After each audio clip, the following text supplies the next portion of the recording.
Hello, welcome back, and today we are actually going to be talking about what's been going on in Asbury. But before we do, I didn't plan this out, and I'm going to carve this episode out and just talk about what's been going on there. I was going to cover a quote from G.K. Chesterton's Orthodoxy. As it turns out, it's such a quotable book that I'm just going to take a different quote from it and relate it to what's been going on with Asbury and to cover it from that perspective. Personally, I love the book. Might not be everyone's cup of tea, but a lot of my Catholic friends have talked to me and recommended it to me. Uh, so I said, yeah, I'll give it a shot. If you don't want to read the whole thing, please at least look up G.K. Chesterton's Orthodoxy quotes. Read a couple of them. Very quotable. It's a very great book. Very poetic.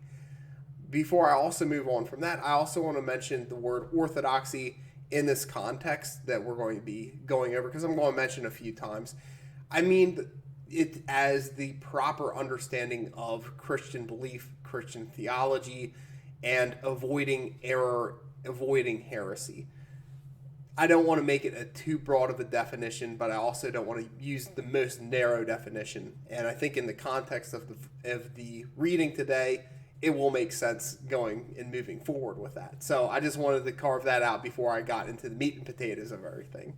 So about Asbury itself, for those who don't know, there was a revival type event down in Asbury University where 50,000 people showed up, if not more, and worshiped God for over 3 weeks. It was just a fantastic event. It was covered in the media.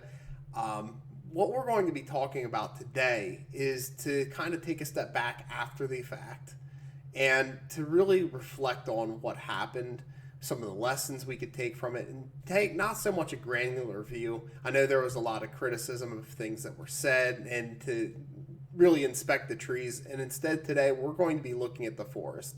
That's not to take away any of the work that people have done, and fantastic work even in inspecting a lot of the trees and really going through line by line what people were saying and reporting and doing at the time. Just fantastic stuff, good or bad. And I'm not going to be trying to get too granular with things here. Most of the purpose of this video for myself even is to look back on this even a year or two from now and to kind of get my thoughts down on paper, and to just really reflect on what has been going on and to really reflect on society at a greater level. The first thing that I wrote down was, no matter what, God is in control. In about the mid to late stages of this thing, I was talking to a lot of people online. I was watching a lot of videos about it. People were having a back and forth, very healthy discussions about what does it mean to have a revival? What does it mean, and what was the history of revivals? Are we seeing things that are popping up that are erroneous? All sorts of different topics were coming out of this, and it was actually a very great discussion. But one thing that kind of came out of these conversations was this general feeling that whatever was going on in Asbury was contingent on the future of the faith. And for me, as soon as I started noticing this and being able to articulate it myself, because it took a little bit of time for me to think this through, I thought of the quote from G.K. Chesterton that I was mentioning earlier. I thought of one of the quotes from that book, and I'm going to read that for you. This is the thrilling romance of orthodoxy. People have fallen into the foolish habit of speaking of orthodoxy as something heavy, humdrum, and safe. There never was anything so perilous or so exciting as orthodoxy. It was sanity, and to be sane is more dramatic than to be mad. It was the equilibrium of a man behind madly rushing horses, seeming to stoop this way and to sway that, yet in every attitude having the grace of statuary and accuracy of arithmetic. The church in its early days went fierce and fast with any warhorse, yet it is utterly unhistoric to say that she merely went mad along one idea, like vulgar fanaticism. She swerved to left and right, so exactly as to avoid enormous obstacles. She left on one hand the huge bulk of Arianism, buttressed by all the worldly powers to make Christianity too worldly. The next instant she was swerving to avoid orientalism, which would have made it too unworldly. The Orthodox Church never took the tame course or accepted the conventions. The Orthodox Church was never respectable. It would have been easier to accept the earthly power of the Arians. It would have been easy in the Calvinistic 17th century to fall into the bottomless pit of predestination. It is easy to be a madman. It is easy to be a heretic. It was always easy to let the age have its head. The difficult thing is to keep one's own. It is always easy to be a modernist, as easy as it is to be a snob. To have fallen into any of those open traps of error and exaggeration which fashion after fashion and sect after sect along the historic path of Christendom would have been very simple. It was always simple to fall. There are an infinity of angles in which one falls, only one in which one stands. To have fallen into any one of fads of Gnosticism to Christian Science would indeed have been obvious and tame. But to have avoided them all has been a whirling adventure. And in my vision, the heavenly chariot flies thundering through the ages, the dull heresies sprawling and prostrate, the wild truth reeling but erect. This quote gives me so much hope for the church as a whole. It perfectly illustrates the historical challenge of the church, how it was met, and how it was overcome. To me, proper biblical understanding, proper discipleship, proper learning about the Word, it does bring us closer to God. And to me, no matter what happens, God is in control. It's important to just remember that and to hold on to that as we see a lot of the world around us just kind of crumble away, move farther away from God. And I know that I'm feeling that. I know a lot of people are feeling that as well. But Asbury, to me, represents something more here.